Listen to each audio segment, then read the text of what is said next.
जो इंद्रियाच्या अधीन गेला त्याला म्हणतात दीन. आता तुकाराम महाराज इंद्रियाच्या अधीन होते का आणि असते तर तो प्रकार घडला एकाच मिनिटात सांगतो. ज्यावेळेस तुकाराम महाराजांच्या घरी त्यांचे मेहुणे आले. मेहुणा कळाला ना तुम्हाला? बायकोचा भाऊ. बायकोचा भाऊ लोण्यापेक्षा मऊ आणि आपला भाऊ दगडापेक्षा कठीण. कळाला मेहुणा तुम्हाला? जिजाबाईच्या घरी त्यांचे भाऊ आले म्हणजे तुकाराम महाराजचा मेहुणा. आता जिजाबाईनं ताट वाढले, दोघाला 2 ताट वाढले. पण झालं काय, ती आनंदाच्या भरात विसरून गेली. माझा दादा आला, माझा दादा आला, माझा दादा आला. आनंदाच्या भरात विसरून गेली. भाजीत मीठ नाही, भज्यात तिखट नाही, खिरीत साखर नाही. आणि स्वयंपाक तर केला, दोघाला 2 ताट वाढले. पण झालं काय, जिजाबाईच्या भावानं 1-2 घास खाल्ले, कोणतीच चव लागत नाही, ताट पुढं सारलं. आणि तुकाराम महाराज वाटेच तोंडाला लावू लागले. जिजाबाई या, अरे ज्याच्या करता स्वयंपाक केला तो माझा दादा जेवत नाही. महाराजानं पातेल्याला सपाटा लावला आणि बिचारी स्वयंपाक घरात गेली आणि माझा दादा नाही जेवला, माझा दादा नाही जेवला, माझा दादा नाही जेवला. आणि पदार्थ चाखून बघितले तर भाजीत मीठ नाही, भज्यात तिखट नाही, खिरीत साखर नाही. आता तुम्ही बसलेली माणसं म्हणतील जय देवाडीची महाराज तुम्हाला एवढं बारकाईनं कसं माहित? मी तिथंच बसलो होतो म्हणून सगळ्या भानगडी मला माहिती आहेत बघा. भाजीत मीठ नाही, भज्यात तिखट नाही, खिरीत साखर नाही. बरोबर आहे, म्हणूनच माझा दादा जेवला नाही. आता जिजाबाई रागावल्या. कोणावर? तुकाराम महाराजावर. काय रागवायचं काय कारण आहे का? विनाकारण रागावल्या. तुकाराम महाराज आपलं भजन करत बसले होते. जिजाबाई गेल्या, पदर खवला, भांगड्या माग सारल्या आणि तुकाराम महाराजावर विजेसारख्या कडाळल्या. डोकं बिका घाण ठेवलं का महाराज तुमचं? तुकाराम महाराज डोकं आहे म्हणले मला. माझा दादा जेवला नाही त्याचं काय तोंड दाबलं का म्हणले मी. अहो भाजीत मीठ नाही, भज्यात तिखट नाही, खिरीत साखर नाही. स्वयंपाक कोणी केला? स्वयंपाक जरी मी केला असेल मग माझ्यावर रागवायची काय गरज आहे? अहो घरच्या माणसाचं कर्तव्य नाही का? काय याच्यात मीठ नाही, त्यात तिखट नाही, त्यात साखर नाही सांगायचं? अगं पण ती कर्तव्य संभवत केव्हा? मला त्यात ती काही चव कळल तेव्हा ना.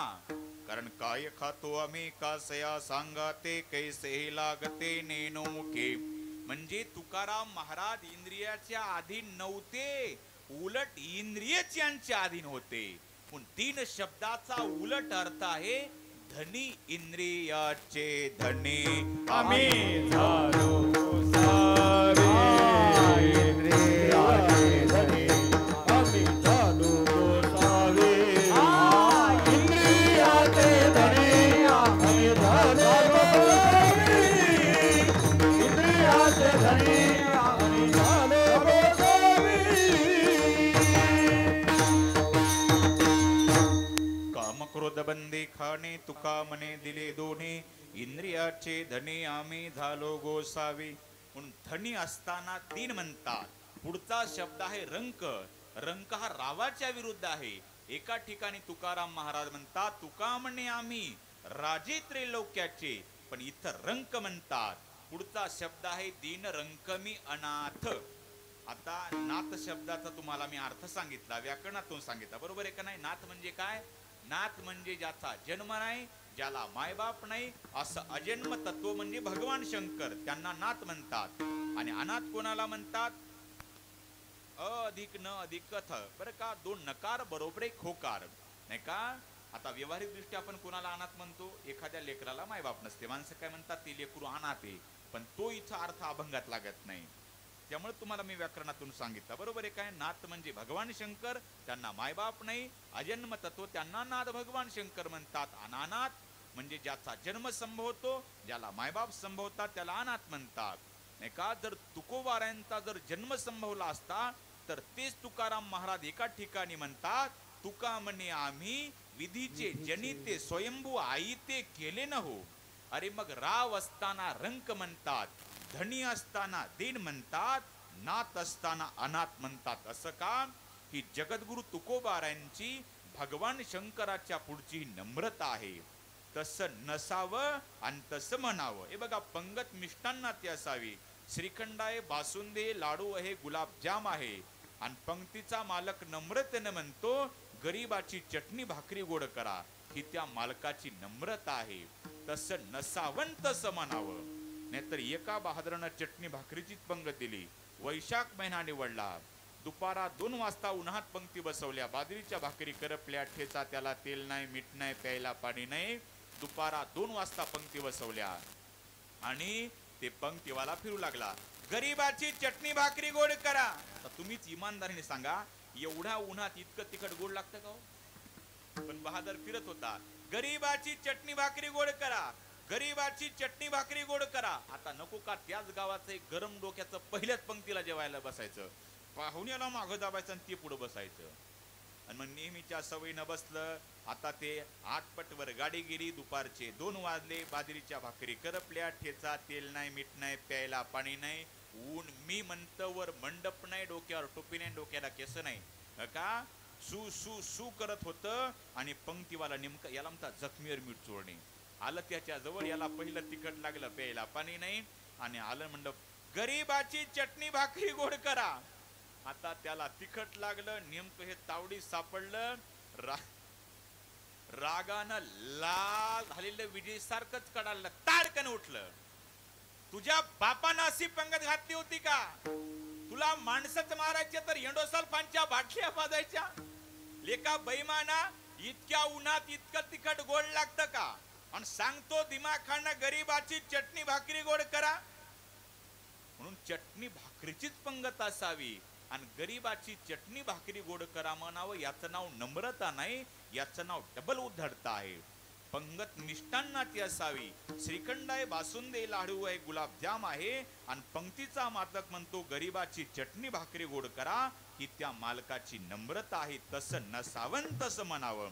तसं तुकाराम महाराज स्वतः राव असताना रंक म्हणतात, धनी असताना दीन म्हणतात, नाथ असताना अनाथ म्हणतात. ही तुकोबारायांची भगवान शंकराच्या पुढची नम्रता आहे. तसं नसावं. अंतही बघा, आताचा काळ नम्रतेचाच आहे. नम्र झाला भूता तेने कोंडेली अनंता. बघा, आताचा काळ नम्रतेचा, आताचा काळ दादागिरीचा नाही, खरपरत भाईगिरी. कुणीच कोणाला कमी नाही आताच्या काळात. पण मी कीर्तनात कधी भाईगिरीवर बोलत नाही, आणि मी जर कीर्तनात जर भाईगिरीवर बोललो तर माझीच भाई नीट राहणार नाही. बरोबर आहे का? आताच्या काळात बर का दादागिरी चलत नाही महाराज. म्हणून बरं विचार करण्यासारखी गोष्ट बघा. नाहीतर मी नेहमी सांगत असतो बघा, ते मुंगीहून साखर खाण्यात मजा आहे, पण हत्तीहून लाकूड फोडण्यात मजा नाही. बरोबर? एवढे गोड बोलून जितकी काम होती ती दादागिरीने काम होत नाहीत. आता कोणी कुणाला कमी नाही. आताचा काळ नम्रतेचा आहे. नम्रता जरूर असावी, पण अति नसावी, हे पण महत्वाचे बरं का. कारण अति नम्रता पात्र होते भीतीला, अति कोपता कार्य जाते लयाला, अति कारते कोणते नसावे, प्रमाणामध्ये सर्व काही असावे. जय जय रघुवीर समर्थ. नम्रता जरूर असावी. नाहीतर थोडस चिंतन करा. 50 एकर जमीन, अर्ध्या एकरात वाडा, गडगंज गावातला श्रीमंताचा व्यक्ती, आणि त्या घरातले 4ही भाऊ जर नम्र असतील तर गाव त्यांना सुखासुखी खाऊ देत नाही, विनाकारण त्यांच्या सोबत भांडण करतील. मग त्या 4 भावामधले 2 भाऊ हे जयहरी करणारे पाहिजेत, आणि त्यातले 2 भाऊ कॉलर धरून थोबाड फोडणारे पाहिजेत, तेव्हा तालुक्यात टिकतात. बरोबर आहे का? सगळ्यांनी जयहरी करायचा जमाना नाही आता. बरोबर आहे का? 2 जयहरी करणारे पाहिजेत तर 2 थोबाडीत देणारे पाहिजेत. हे जर पटत नसेल तर दुसरं सांगतो बघा. बरोबर आहे? तुमचं झालं का? झालं का तुमचं जेवण? म्हणतो मी, समजून घ्या कोणतं. बरोबर आहे? हे बघा, ज्यांचे झाले असतील त्यांना कळेल बघा. पती पत्नी जर दोघे रागीट असतील ना, तर दोघही एकमेकाच्या रागानं कोऱ्या जणच्या बाटल्या घेऊन आपापला कार्यक्रम उरकून टाकतील. मग पती पत्नी मधलं एक कोऱ्या जणची बाटली घेणारा असावं, आणि त्यातलं एक हिसकावून घेणारा असावं. त्यावेळेस पती पत्नी मरेपर्यंत जगतील. बरोबर आहे का नाही? नाहीतर थोडस चिंतन करा. आपल्या हिंदुस्थानामध्ये सगळेच जर तुमच्या माझ्यासारखे गोपीचंदनवाले असतील तर कारगिलच्या सीमेवर वैऱ्याला कोण अडवणार? एक लक्षात ठेवा, आमच्या देशाच्या जवानाच्या खांद्यावर रात्रंदिवस बंदूक आहेत, म्हणून तुमचं माझं कपाळावर तर चंदने सुरक्षित आहे. आमच्या देशाच्या जवानाच्या जर खांद्यावरच्या जर बंदुका खाली आल्या, आपलं चंदन मिटलंच म्हणून समजा. म्हणून मऊ मेना होणे पण कठीण वज्रासे भेद वैसे दोन्हीची गरज आहे विठ्ठल विठ्ठल विठला विठला विठला विठला विठला विठला विठला